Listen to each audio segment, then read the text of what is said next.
walked it down the slope. As you can see, we've got 4 faces on here today. We've got myself, Ryan, Liam, and Ewan. Liam, we had a not so fancy trip up to Forfar, but we got the win nonetheless. How was your weekend?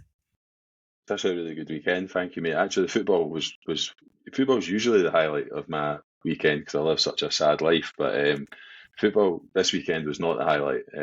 Let's be honest. The trip up was fine. The trip back was fine. The game itself, not memorable. Is how I would summarise it. Yeah, that's a favourable way of putting it. Ewan, obviously, you made the trip up as well. Was it a good day out in spite of the game? Not really, no. I drove up and drove back down, so it was fine. Yeah, the game is what it was.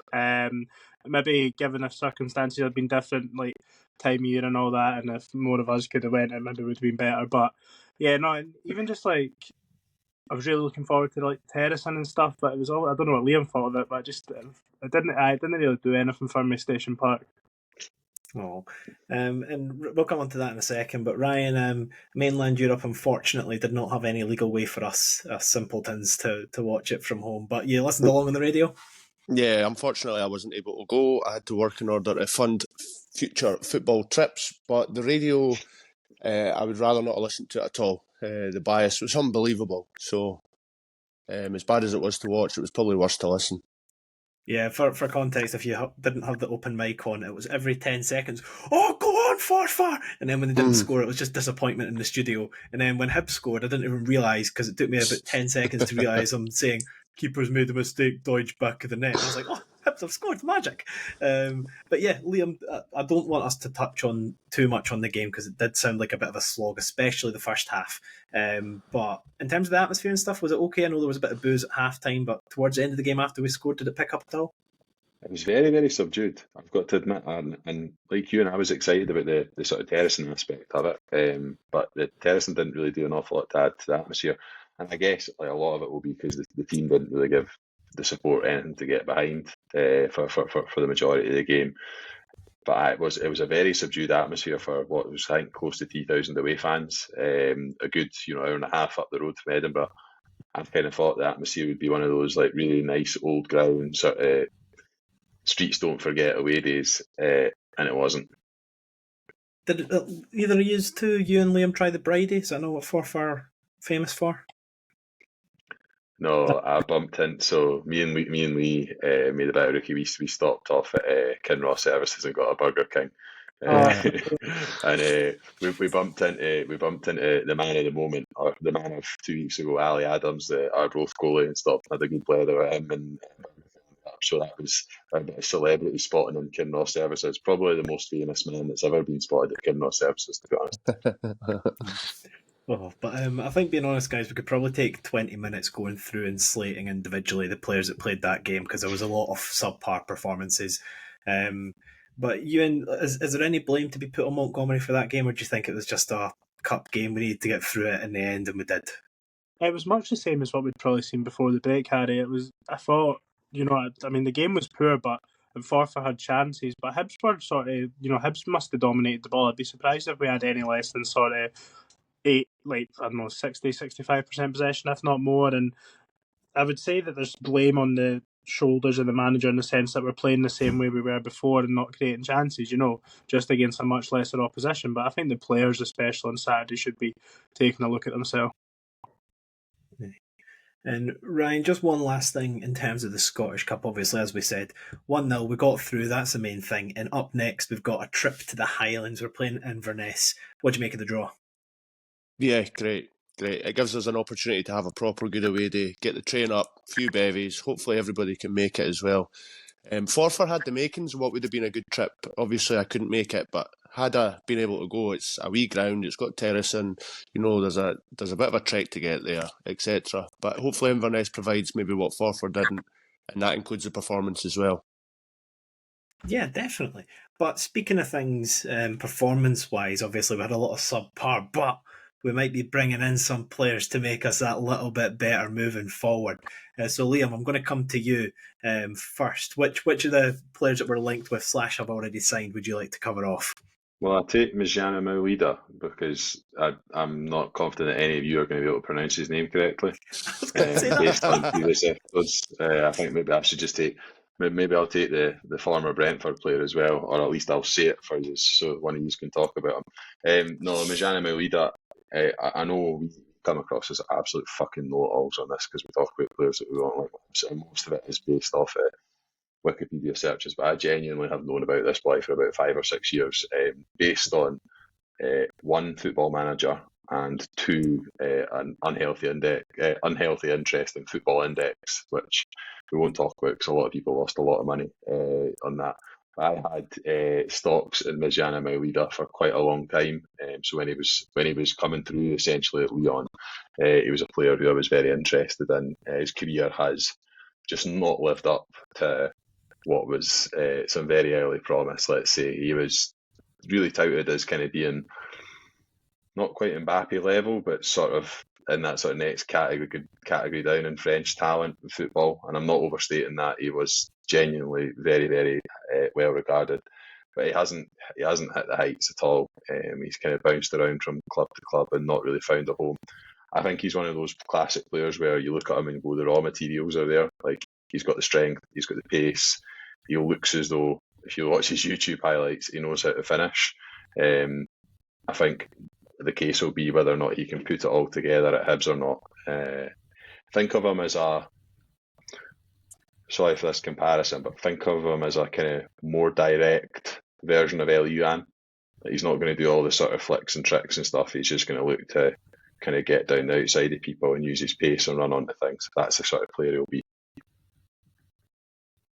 Nice. Ian, you're nodding your head. I'm not sure if an agreement or if saying Harry, come to me. I'm ready to tell you about more Hibs signings. He's just appreciating my pronunciation of the name. That's all it is.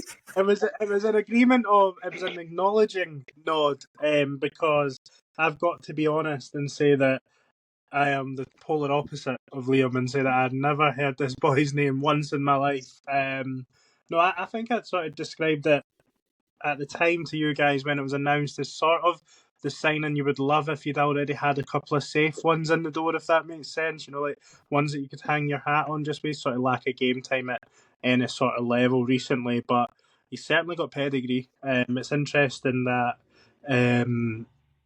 it's that area of the park that we appear to be strengthening, and obviously he is the only confirmed one, but with another couple of rumours that have been kicking about in the last sort of 24 hours, we're still yet to see anything sort of defensively, albeit I know the manager did say something fell through, but I don't think we even know a name on that one. I don't think. There's a name doing the rounds, and it's a name that we touted on this podcast a few times over the summer, and during the January transfer window as well. Is it? Yeah, I was just waiting for you to say the name there, Leo. Yeah, so I spoke about him last week. Okay. Tom McIntyre. Oh, Nothing concrete yet, but we'll see what happens. See what transpires in the next week or so. Ryan's trying to take credit for that, like it's his original idea. Him speaking about it last week. I noticed. He's trying to make himself Recency bias would suggest. Chief Scout Melville, reluctant Chief Scout. But in terms of other names that we're being touted with, boys, we've got. I think the one that most Hibs fans have seen in the last couple of weeks, because he's been on trial for a bit, is Mr. Luke Amos. Does anybody want to cover off the type of player that he is and what he would bring to the team if we were to sign him? Yeah, so I've done a wee bit of digging this afternoon about him. He's clearly a player that comes with a bit of pedigree coming through at Tottenham Hotspur. When he was quite young, he went on loan to Southend United and Stevenage, but not to great success. And it wasn't until he went to QPR he started to play kind of regularly. I think he played 35 games the season he was on loan there before they took him in permanently. Unknown fee, it was undisclosed, so we don't know how much money they actually paid for him. But they gave him a 3-year contract at the time, so he'd obviously done enough to impress them. I think it was Mark Warburton that signed him. But during his first season there permanently, he'd done his ACL for the second time. So he'd done it in 2018 and then he'd done it again after he signed for QPR. So that doesn't bode well for him. So I'd be kind of worried about that if we were going to sign him, whether or not he could kind of string together more than 15, 20 games in a season just due to injury worries. He's kind of more a defensive midfield player. He reads the game well. I've got it written down here, so that's why I'm looking down. He reads the game well, and he's got the ability to pick simple but effective passes. The worry, again, on the pitch would be that he's maybe a bit lightweight. I've read a wee bit up about QPR fans saying that he's maybe a bit on the lighter side of things. And due to the injuries, I'd be worried about his mobility, being able to get around the park and shut things down. But I mean, he's certainly a player that could be a squad filler sort of thing. I know that we kind of have lacked a wee bit of depth in that area for the last month or so, maybe longer. Injuries seem to be kind of not helping us. Well, it's Hibs, isn't it? So we've always got injuries. But if you could come in there and maybe play 10, 15 games from now until the end of the season and see where we go from there. So what you're telling us is if Diego could pass a ball, that's who Luke Amos would be for the Hibs. See, my worry would be that his mobility is probably much the same as Diego's. Diego does a job, but he's not great at getting side to side or up and down. He's quite stationary in the way that he plays. He's not really got that dynamic movement. That's not a big slight on Diego. It's just the honest truth. He's not great at getting around. I mean, he does what he does well, but again, I would be worried that Luke Amos would be similar. Obviously, two ACLs will hamper your mobility. Hey, and then I think a player that will probably get us more excited, the one that is just kind of burst all over the timeline today. I'm not going to pronounce his name, but our friend from down south, Liam, take it away. Emiliano Marcondes, I believe. I'm going to look like a right fucking tit if I've got both those names wrong. I've made a big song and dance about pronounced them. Emiliano Marcondes, who doesn't sound it, but is actually Danish. He's sounds as though he's going to be joining on loan from Bournemouth for the rest of the season, at which point his contract there expires. So he'll be a free agent, you would think, in the summer. He's a player who came to my attention a wee while ago when he was playing for Brentford in their sort of season where they were promoted to the Premier League. Attacking midfielder, not a striker, as reported by the Daily Record. There's a very distinct difference between a forward or an attacking midfielder and a striker. I think that needs to be called out because a lot of people have seen today saying his goal return's rubbish, but he's not a centre forward. He is, though, a scorer of great goals. If you look at his highlight reel, there are some the overhead kick, for example, is very enjoyable. He's maybe a bit of a mercurial sort of talent, probably not dissimilar to Maolida in that sense that the ceiling is very high, but the floor is very low. So I think he is a player who, if we could get him fit, and he's not played a lot of football in the last 6 months to a year, if we get him fit, he'd be a great signing. He's a player who's used to the multi-club model, so he came through at Nordsjælland in Denmark, who are Brentford's feeder club. So he's well used to being in the trappings of a multi-club system. So he'll be familiar with what's kind of expected and what it's going to take coming to Hibs. But I think he's ultimately a player who's got a hell of a lot to prove in terms of earning himself a deal. He's also someone who's had some injury problems too. So I don't want to say too much more on him because I think there might be an announcement while we're recording potentially. So we might want to come back to him at some point. But he's someone who will certainly get people off their seats. What I kind of noticed about him was he kind of has almost the same attitude as Neil Maupay. He's kind of got that little nasty streak in him as well. And I don't know whether that's a good thing or a bad thing, but sometimes it can work in your favour if they've got that willingness to win and do what it takes. Nice. We're looking Harry. With the players being linked again, I think we're looking very top heavy in that area of the park. I know we all said we maybe like one player, but it looks like we might be getting a couple in, if not more. But Liam, am I right in saying Luke Amos would be another one that potentially yourself put forward back in the summer? So I don't want to give us too much credit, but we obviously are either someone listens or we're very good at preempting who the club are going to identify as players, because we've had quite a few hits in recent years with players who suggested. Amos is one that I mentioned in the summer as a potential when he was just kind of running out of contract, and I agree with Ryan's sort of summation of him as a player. I think the reason we would maybe go for Luke Amos ahead of Jimmy Diego would be for the work that he does off the ball rather than what he does on the ball. And I think that's, to me, certainly when we play some of the bigger teams, is maybe what we're missing a wee bit in the centre of the park. Yeah, absolutely. He's at an age, he's 27, well, he's away to turn 27 in February, so he's at an age where he will be coming into his physical peak, which goes in our favour. Jimmy Diego's on the other side of that, where he's probably just starting to decline a bit. in terms of his legs and, again, his ability to kind of last 90 minutes in a high-intensity game. I know he does play 90 minutes a lot of the time, but you can see him kind of lagging towards the last 5-10 minutes. So if we get Luke Amos into shape and can get him fit and firing, that would obviously work in our favour, especially, as Liam says, when we need players to work hard off the ball constantly. And but speaking of players coming in and going out, I'm sure you've probably seen the Christian Doidge interview post-game at the weekend where he was asked about his future, and he was quite open and honest in saying that he wants to continue playing football regardless of whether it's at Hibs or at another club. And David Mitchell, he sent in the question saying, do you think Christian Doidge should be given a new contract given that it expires in 6 months? Discuss. So, guys, what's the verdict of Christian Doidge? Obviously, nabbed us a winner at the weekend, but you're looking most thinky out of all of us. I think any type of process. Probably it pains me to say, and obviously we were also just talking about before we started recording. Probably not. Probably not. I would be really gutted to see him go this window. But I wouldn't expect that he would get a new deal, and I think that's probably the best for all parties. He'll probably want to go to a team where he might be better than third or fourth choice striker. One thing with Doidge is obviously we all know that he's the workhorse. Like, he'll come on, and if he doesn't put in a good performance, at least he's putting 100%. But is there anything to him about his, like, the camaraderie with the teammates? Like, the relationship he's got with Joe Newell, we obviously know is really strong, and it does seem like there's not many leaders in this dressing room, and he's probably one of them. Is that anything, a reason to keep him around, or not enough? Not for me. It sounds a bit like when Sorry.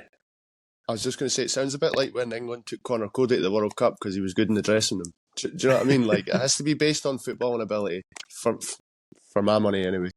I think Liam said earlier on, Doidge is a cult hero amongst a lot of the fans. But I think to be successful, at times you've got to be ruthless. You've got to be ruthless in your assessment of players. And he is an honest player.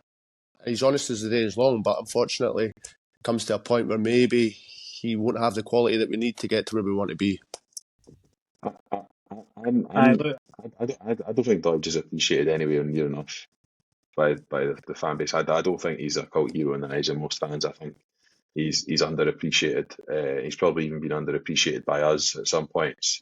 Thinking back even to the summer when I think all of us bar Ewan were happy for him to go, and then we were very quickly eating our words not long after that. I like Doidge because of, I think, first and foremost, the kind of person that he comes across as. I don't know him personally, so I don't know what he's like as a person, but how he comes across. I like him because he's the kind of guy who's absolutely got every single ounce of ability out of his body. He's not a naturally gifted football player, but he's got every single thing, and he works fucking hard. And then, if Greg was here, he'd be saying fundamentals, bare minimum stuff, all that kind of patter. But it's it's the fundamentals, but no everyone does the fundamentals. So, he's a player for me who I'd be really sad to see go. But I'm completely agreed and aligned with you in that I wouldn't be offering him a new deal in the summer, unfortunately. So I think Christian Doidge is the epitome of sort of what we'd all like to think how we would play and try and play sort of if we got the chance to play for Hibs. It's so obvious that he loves being at the club, and like Liam says, he gets every last ounce out of his body and puts himself on the line, and ultimately he's a striker and his goal scoring record at the club is good. It's not as lights out, but I think when Christian Doidge leaves, I think numbers will back up fairly well. For us, the type of play is for someone that probably the entirety of his time here would never have actually been seen as the number one goal threat. When he first came in, you had Canberra, and then you had Nisbet and Boy. So I think Christian Doidge, on the whole, whether he moves this window or whether he moves in the summer, has been a very good signing for Hibs, and hopefully, and at some point, he will be appreciated by the fan base the way that he probably deserves to be, like Liam said. I genuinely think, my prediction if he was to leave, he'll go and get a club in League 1 and League 2 in England. We've seen League 2 quality players up in this league in recent times. He's a lot better than a lot of them that have come up here, probably just about all of them that have come up here. He'll go and do a really good job for 18 months for like a Forest Green or someone like that and score a bucket load of goals and hopefully be happy again because he's playing every week. And I think, to be honest, that's probably what he deserves. Mm-hmm. Yep. So yes, in short, it would be sad to see him go, but I think the answer from all of us is Harry, yes. maybe, I don't know if now's the right time. Yeah, I think we are going to feel that way about a few players in the summer. What's it? I think we're going to feel that way about a few players come the summer. I think quite a few players move on. Well, my take is if you can pack a punch, well, you can upgrade what you've got. You always upgrade. Like for Christian Doidge, my take on him is I think he's good and he's a good squad player. But if we had a starting 11 and he was in it, I would say that we could improve in the striker position. And if he was the backup striker, I would probably say we can improve in the backup striker position. Like realistically, I just don't think he's good enough for Hibs at the current stage he's at in his career. Again, nothing against him personally. I do think he's been great for us, and I think he does put performances in. But I just don't think that moving forward beyond the season, we should expect him to be there, to be honest. But another player, we obviously had him on the podcast towards the start of the season, and as I've said every time I talk about him, there's going to come a time where he gets questioned because, in my opinion, he isn't the most consistent man on the planet. But Christopher Black says, does Joe Newell hinder the team? Should a player with his ability be pushing forward with the ball and trying to find incisive passes as opposed to sitting deep and passing it side to side like he did at the weekend? There was a big difference when Levitt came on. Obviously, I didn't watch the game, and Ryan, I know you didn't either. So I'm just going to pass this to Liam, and you and Ryan, you can get your 2 cents first. But Liam, come to you first. Joe Newell, obviously, he went off at the weekend, and the team did seem to improve on the whole. I don't think he hinders the team. I think that's pretty unfair.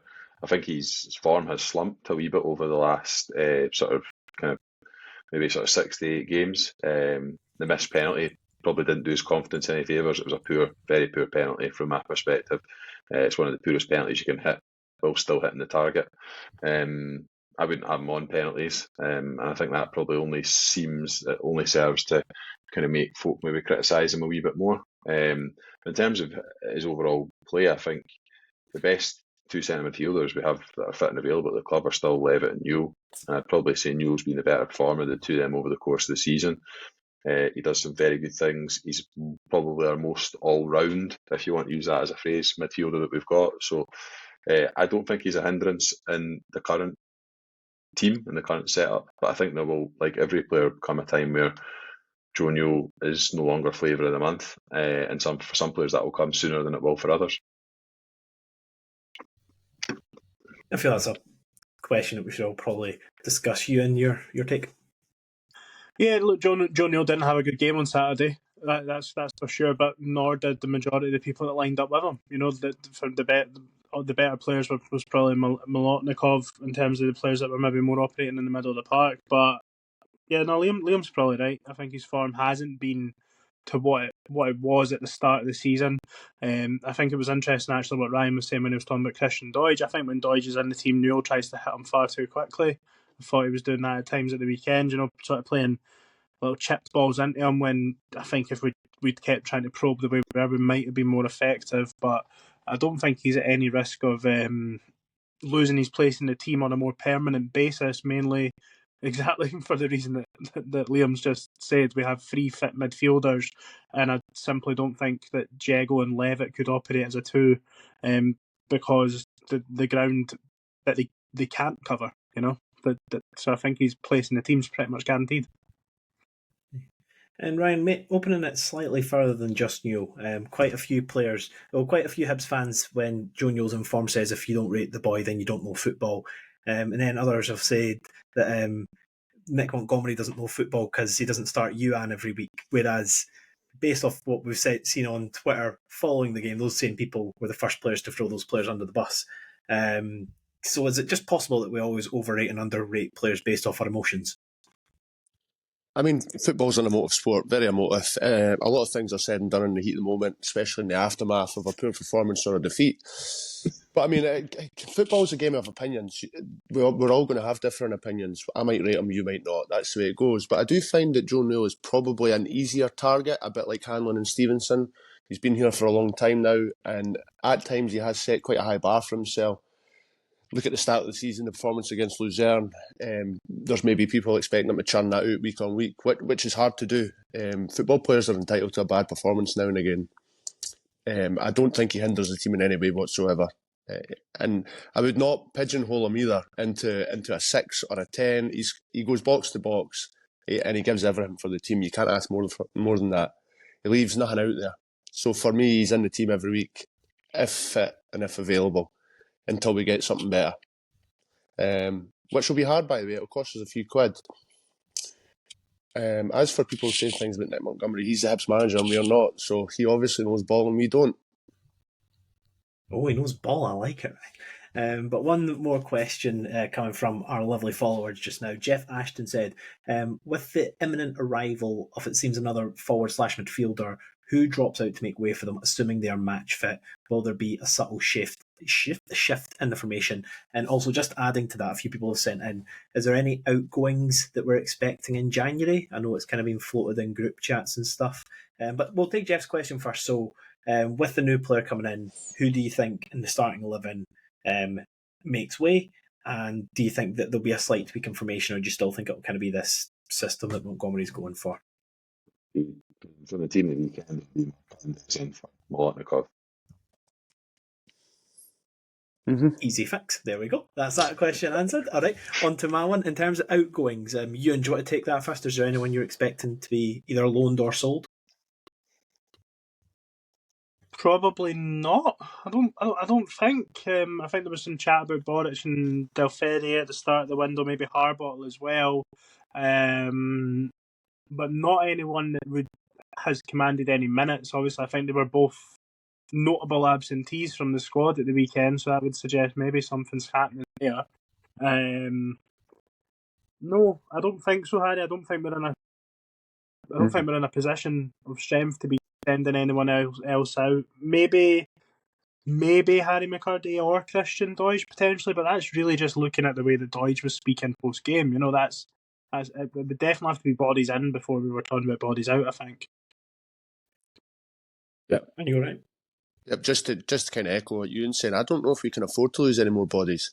You look at the benches that we've had over the past month, 6 weeks. We've had youngsters on the bench, which is a good thing if they're breaking into the team on merit and whatever. But when it's done through necessity, it kind of makes you realise that we can't afford to lose first team players at the minute. I don't agree with that at all. I don't agree with that. I think we've got Miller, Sheedy all to come back. Cadden, JDH, McCurdy's just kind of coming back team. That's 6 players, plus we're talking about bringing 4 new players. That's 10 additional bodies that we've got to find space for in the team. I think you get to a position there where you're then running in a squad like we had earlier on last season. It's sort of 24, 25 first team players, and I don't really want to see us return to that. I want there to be opportunities for young players to still get minutes between now and the end of the season. I would far rather we ran with a leaner squad between now and the end of the season, to be honest. I'd be quite happy to see some bodies go out. Look, people were really critical of the manager at the weekend, but some of the players that have been kept around and have been around for a while have just not been good enough, and I think we need to be a bit more ruthless. I don't really care about the number of bodies. I want quality. I don't need 2 or 3 guys for every single position. I think we just need to be really, really tight on the squad and get the money on the pitch, ultimately, rather than having guys sitting on the bench who are not contributing. Yeah, so I mean, for me, from the weekend, if you're looking at being linked with coming back, you would consider Cadden and Boyle forward players as well, and the 2 players, the one signing that's already been made and the one that seems most likely forward players. So McCurdy, that probably is him then, and like you say, potentially Christian Deutsch. I don't see any of the other players. I don't see Barres or Boyle on or Benty. But it's split. Jake Doyle Hayes comes back as well. You've then got 5 centre midfielders for two positions ultimately. If we're talking about Amos signing, I don't know if you can. Your point's fair, Liam. Your point is fair. It's just hard to decipher maybe which one will be shown the door. That's because there's so many players of a similar quality, and there's no anyone who's really standing out for the positions. Like, I think you could put a pin between Newell, Jake Doyle Hayes, and Dylan Levitt at times in terms of quality. There's obviously another midfield at the club who's not quite at that level from my perspective. But you're talking about really there's no a huge amount of difference between the players, but the manager's going to have to make Brian McDermott going to have to make some ruthless decisions, I think, between now and the end of the window and get at least 2 or 3 out. You're right. Yeah, right in that sense. Totally. I was going to say as well. Sorry, I was just going to say Sorry, on you go, bud. I was just going to say it'd be hard to shift Jake Delhay since he's been out injured for so long, so it wouldn't be him. Yeah, no, I was just going to say, we've not even mentioned him, but Riley Harbottle. I don't know if he was injured. It didn't say anything in pre-game that he was going to be out. But for me, if you're not even going to get in the squad for a non-game, not a non-game, but a game that we should be walking over the other opposition team, I don't see the point. Put him out on loan, get him game time. I don't know what he's doing at the club. So maybe there's unknown reasons as to why he's not getting in the team, but it's not being communicated to the fans. He's been down south. He's been down south somewhere they're trying to get him a move. Yeah, really weird one with him. Again, nothing against him because we've only seen, I think, one competitive game from him, but it is just bizarre that he got brought in with a decent calibre and then, yeah, we are where we are now. But I agree with Liam. I don't want to have too fleshed out a squad. It's not like we're playing Saturday, Wednesday every day for the rest of the season. So for me, it would be nice if, and I think as well, it's so much easier to build momentum if you've got a consistent starting 11, and then you can just kind of change players in and out every once in a while. Whereas if you've got a really beefed out squad, sometimes you feel the need to try and keep everybody kind of ticking over. But yeah, it'll be interesting. At least we feel a lot better than we did before the 16th. I think we were all starting to panic a bit as soon as we got past that halfway point with no new signings in. So at least we got one player in the door, and it looks like another couple to follow. And then let's kind of just talk about how we're feeling for the rest of the season at the moment. So let's talk about kind of what we need to tick off in the next week or so to fill us with confidence. And then we've got 2 games coming up this weekend, boys. We're playing against 2 blue teams. Got Rangers at home, then followed by Killie away. I'm not seeing any incorrect faces, so I've got that right for a change. But talking to this Rangers game, are we expecting to see any of the new players make their debut come Wednesday? Even maybe Megwa starting for the game, or are we expecting it to see relatively similar to what we saw at the weekend? I think Megwa will start. I think he probably will. I think he probably will come in ahead of Whittaker. Whittaker was fine at the weekend, but obviously he is younger, whereas Megwa's now had a good solid 6 months under his belt at Airdrie, and we've recalled him for a reason. I think I'd be pretty annoyed actually if he didn't come in and play at least until Miller came back. Otherwise, he'd have been as well being back at Airdrie. I don't think the new signings papers are through yet. I don't think he's been granted his work permit yet. I've certainly not seen anything to suggest that. But even still, I'd be really surprised if he came in and started. Yeah. Liam, I think out of us, you were probably the most worried by the squad at the weekend. Against Rangers, do you think we've got any chance if we field a similar team? I don't think we will field a similar team against Rangers, to be honest. I think we will make a few changes. I think, like Ewan says, Meg will come in. I think there'll be a change in the attacking area as well, but I think we'll see a different sort of front 2, if you like. I think that'll change over. So there will be changes, but it's clearly going to be a difficult game, but it's going to be a very different type of game because the assignment's going to be different. We're not going to have as much of the ball, and actually, it'll be on the onus will be on Rangers to break us down rather than the other way around. Okay. And speaking of that front 2, Ryan, one question we got in was from Peter Strom, and he says, how much do we miss Josh Campbell? Any idea when he's come?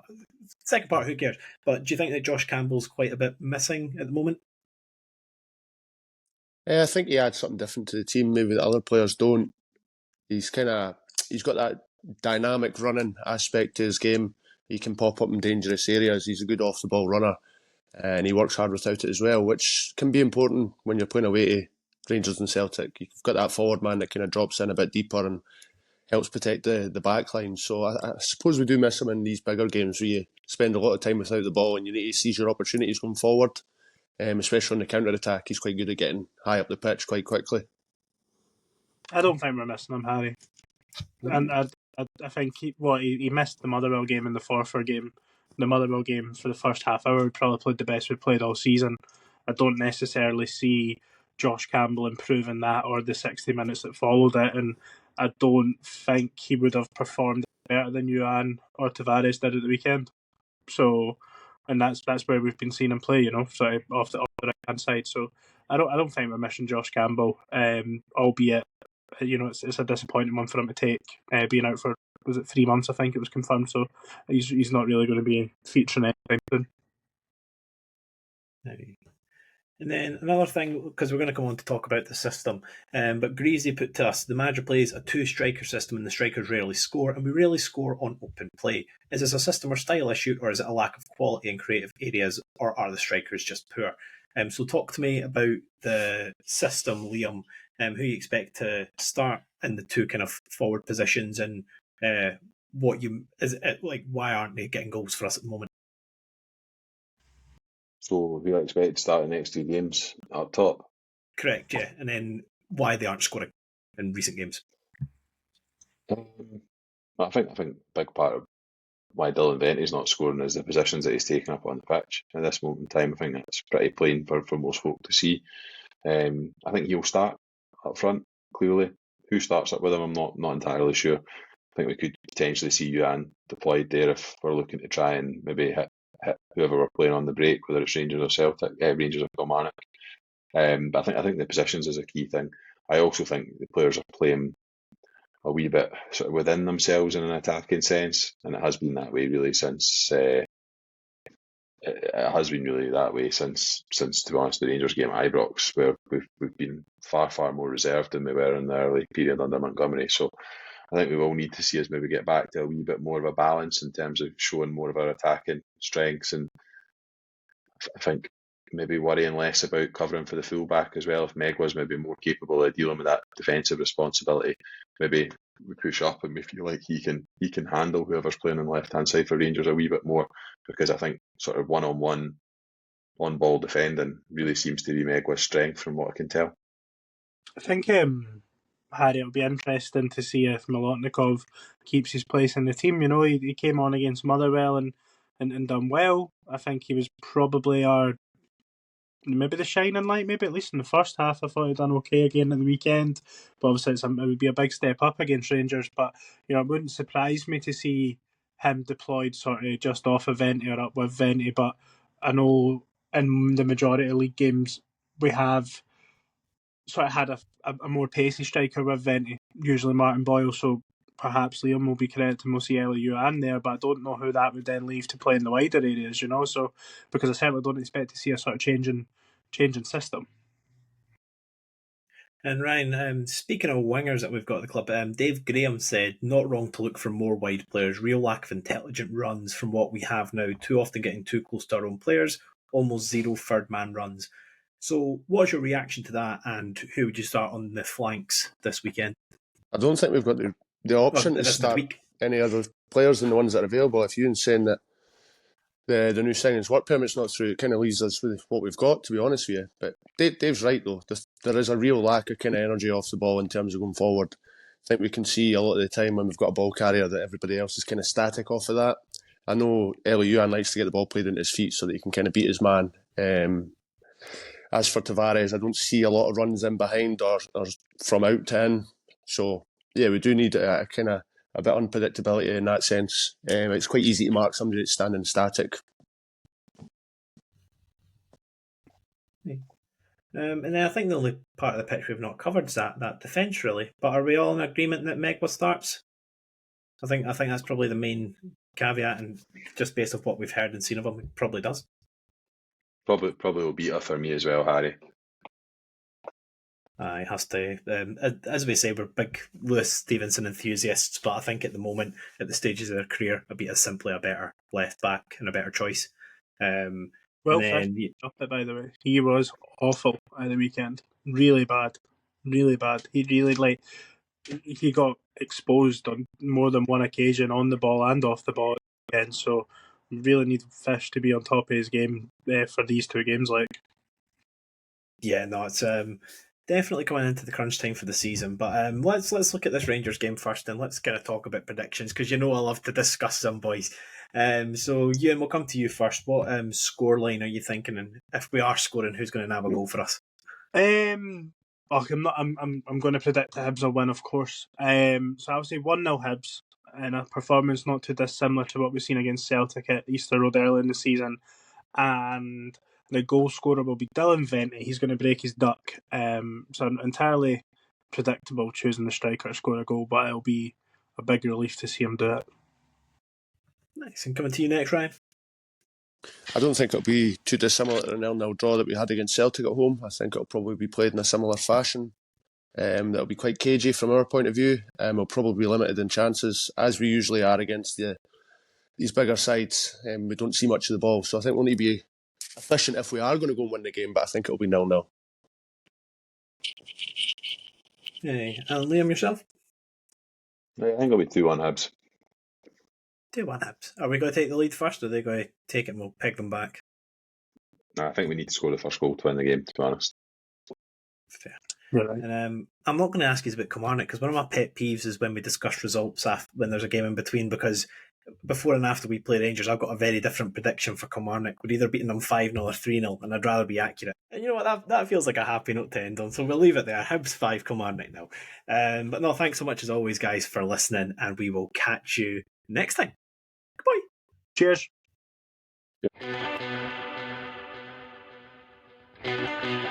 Yep.